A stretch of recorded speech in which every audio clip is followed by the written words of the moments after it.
Shalom saudaraku, puji Tuhan, haleluya. Senang bertemu kembali dengan saudaraku dalam renungan ini. Sebelum kita mulai renungan kita, marilah kita berdoa. Bapa yang baik, terima kasih buat kasih-Mu yang begitu besar dalam hidup kami. Hari ini kami mau mendengarkan kebenaran firman-Mu lewat renungan harian ini. Marilah Tuhan Yesus Kristus memberkati kami. Kami datang dengan hati terbuka. Nyatakanlah kasih-Mu, nyatakan kuasa-Mu, nyatakan kehendak-Mu lewat renungan harian ini. Dalam nama Yesus kami siap dengarkan firman-Mu. Haleluya. Amin. Saudara terkasih, dalam nama Tuhan Yesus Kristus, hari ini renungan kita berjudul Pengharapan di Masa Depan, yang didasarkan pada kitab Yeremia pasal 29 ayat 11. Demikian bunyi kebenaran firman Tuhan. Sebab aku ini mengetahui rancangan-rancangan apa yang ada padaku mengenai kamu. Demikianlah firman Tuhan, yaitu rancangan damai sejahtera dan bukan rancangan kecelakaan, untuk memberikan kepadamu hari depan yang penuh harapan. Amin. Saudara terkasih, kita semua pasti pernah merasa kehilangan arah. Ada masa ketika rencana hidup tidak berjalan seperti yang kita bayangkan. Pekerjaan gagal, hubungan hancur, atau masa depan terasa gelap. Dalam situasi seperti ini, ayat dari kitab Yeremia 29 yang ada di ayat 11 menjadi janji yang sangat indah, bahwa Tuhan masih punya rancangan untuk kita, rancangan penuh damai sejahtera dan pengharapan. Tetapi penting kita tahu, ayat ini bukan ditulis untuk orang yang hidup nyaman, melainkan untuk bangsa Israel yang sedang dalam pembuangan di Babel. Mereka kehilangan tanah air, kebebasan, bahkan identitas. Justru di tengah situasi itu, Tuhan menyampaikan firman pengharapan. Saudaraku, mari kita dalami ayat ini. Yang pertama, kalimat sebab aku ini mengetahui rancangan-rancangan apa yang ada padaku mengenai kamu.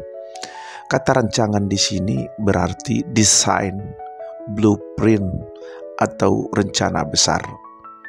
Artinya hidup kita bukan kebetulan. Tuhan sudah punya cetak biru atau blueprint yang penuh makna.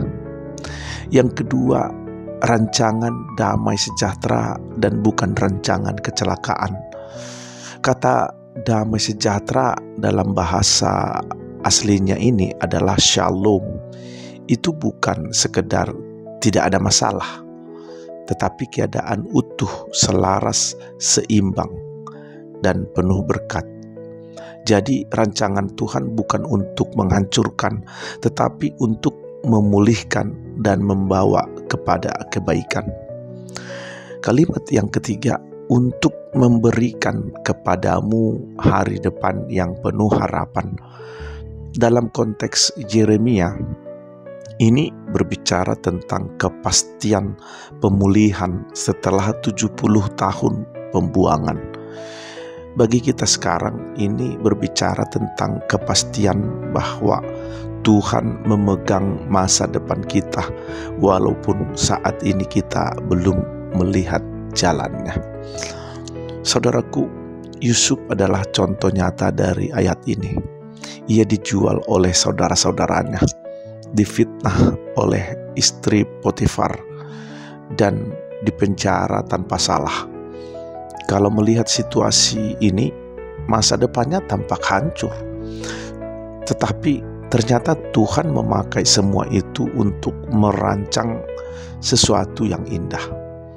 Pada akhirnya Yusuf berkata kepada saudara-saudaranya, Memang kamu telah mereka-rekakan yang jahat terhadap aku, tetapi Allah telah mereka-rekakannya untuk kebaikan. Saudara dapat temukan dalam Kejadian 50 ayat 20. Jadi pelajaran bagi kita bahwa rencana manusia bisa jahat, keadaan bisa buruk, tetapi rancangan Allah selalu mengandung kebaikan dan pengharapan. Saudaraku, bangsa Israel di Babel merasa hidup mereka selesai, tamat sudah. Mereka bahkan berkata, bagaimana mungkin kita menyanyikan lagu Tuhan di negeri asing?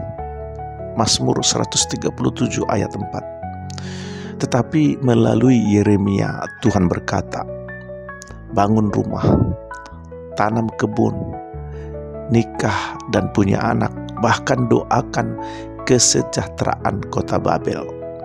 Artinya jangan menyerah, jangan berhenti hidup, karena masa depan tetap ada.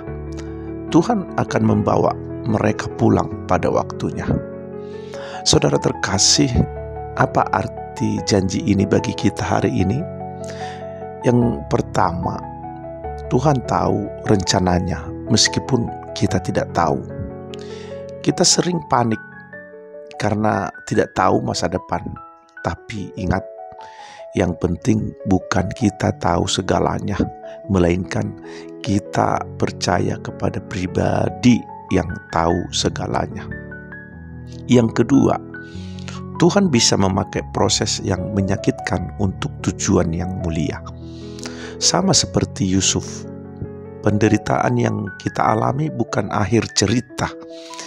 Bisa jadi itu bagian dari jalan menuju rencana Tuhan yang lebih indah. Dan yang ketiga, pengharapan di masa depan memberi kekuatan untuk bertahan hari ini. Orang yang punya harapan tidak mudah menyerah. Kita bisa melangkah karena kita tahu akhir cerita ini adalah kemenangan bersama Kristus. Saudara terkasih dalam nama Tuhan Yesus Kristus, Yeremia 29 ayat 11 adalah janji yang pasti. Tuhan punya rancangan yang penuh damai sejahtera, bukan kecelakaan. Mungkin hari ini kita belum melihat hasilnya, tetapi kita bisa percaya bahwa masa depan itu ada dalam tangan Tuhan yang setia. Jangan biarkan ketidakpastian mencuri sukacita kita. Mari percaya bahwa di dalam Tuhan selalu ada pengharapan, bahkan ketika jalan hidup terasa gelap.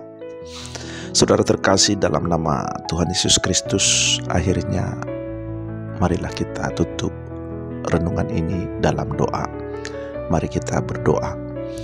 Bapa yang baik, Bapa yang sangat mengasihi kami, terima kasih karena Engkau punya rancangan yang indah atas hidup kami. Ajar kami percaya bahwa masa depan kami aman di tangan-Mu, meski kami belum melihat jalannya hari ini. Beri kami hati yang tetap berharap dan iman yang teguh kepadamu. Dalam nama Yesus Kristus kami berdoa dan bersyukur. Haleluya. Amin. Saudara terkasih dalam nama Tuhan Yesus Kristus, demikianlah renungan kita hari ini. Biarlah renungan ini memberkati saudaraku yang terkasih, dan sampai bertemu kembali dalam renungan harian berikutnya. Haleluya.